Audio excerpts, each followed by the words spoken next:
Making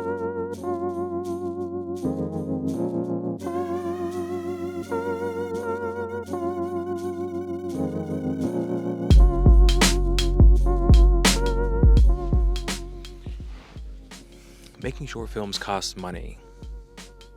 Making anything costs money. Making this video cost me emotional money. I'm in the beginning steps of my film career right now.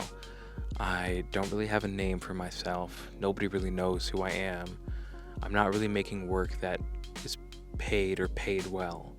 I have to support the passion of filmmaking with corporate work.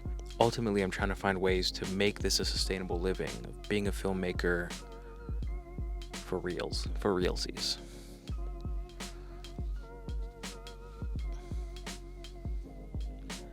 How do I do that? If you look on YouTube, you can find a bunch of videos that talk about different ways to make money with your camera. And for me, the way it kind of boils down is to two main categories. You either work freelance, either doing commercials or ads or finding your own clients, or even doing freelance gigs like for feature films and short films and narrative productions, documentaries, or you become an in-house video producer and work at an agency or a production company, and you have more steady work, but you don't really get the same cut you would, and you don't really get to make decisions the same way. The freelance world is scary and dangerous and unforgiving, and the corporate working in-house world is boring and painful and unforgiving for different reasons. And honestly, I'm trying to find a sustainable way to continue to do the projects that I like and that I want to do at a regular interval that hopefully will become more sustainable. Because the reality is I want to make my own projects. I like shooting other people's work, but I also have a lot of ideas of my own that I want to create and make films for. And the way people get money to do this on my level is usually through either crowdfunding or personal investment, private investment, or grants. You know, I don't really have much money of my own right now to produce the film I want to make, and I don't really have access to a lot of wealthy individuals that can independently fund my projects. And I'm not too familiar with crowdfunding, so I figured I would apply for a grant. And that's what I did. I'm in my car right now, parked outside of a laundromat while I wait for my bed sheets in the washer.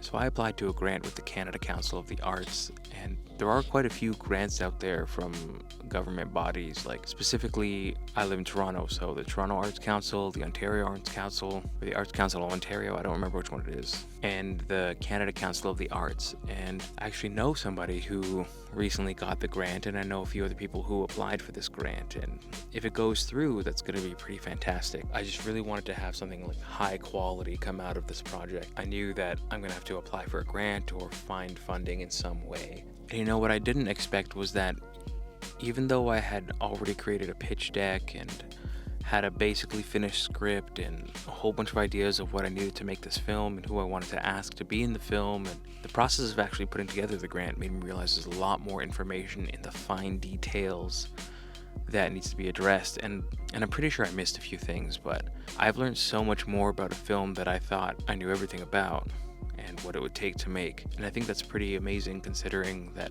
I would not have known if I hadn't done this application. I'll be pretty upset if I don't get the grant or any kind of grant for it, but I will know more about this project, and I think that's at least something. And then I'd be more equipped to reapply or apply to a different grant for the same project, and I would just have more information ready. And I think that's pretty helpful. In the grant application, there was a lot of questions about budget and where the money is going, and they wanted to get as fine as possible, to the point where I was even putting down like a month worth of subscription for Adobe just to have the editing software to do it. And obviously there's like expenditures that you can't know, like you have no idea if your film is going to get into X amount of festivals and if you're going to be able to go to X amount of festivals, kind of thing, or if, you know, maybe the film is like 5 minutes longer than you expect, and creating a DCP digital cinema package of your film is going to cost that much more to do because it's a certain amount per minute. And that's, again, if your film gets shown. But aside from the budgeting, it also really asked a lot of why I'm making this film. Before I get into some of my other thoughts, I just want to say that when you have a project you're trying to make, if it's a film, photography project, sculpture, like anything that you're trying to create that you're going to show to other people, and you need them to say yes or no to your project, they're going to want you to answer the same 3 questions. And those 3 questions are, why this, Why you? Why now? Why does this project need to exist? Why are you the person to create it? And why does it need to happen right now? Why can't it happen 5 years from now or 5 years ago? And part of the problem with applying for a grant for a narrative project that, it's not a documentary and it's just a story that you want to tell that you wrote is that maybe it can't really answer some of those questions. And part of the problem I have with that is that I don't think art really needs to have a purpose or a reason. I think, art should just be able to exist on its own, and whatever meaning we get from it once it's there is what it means.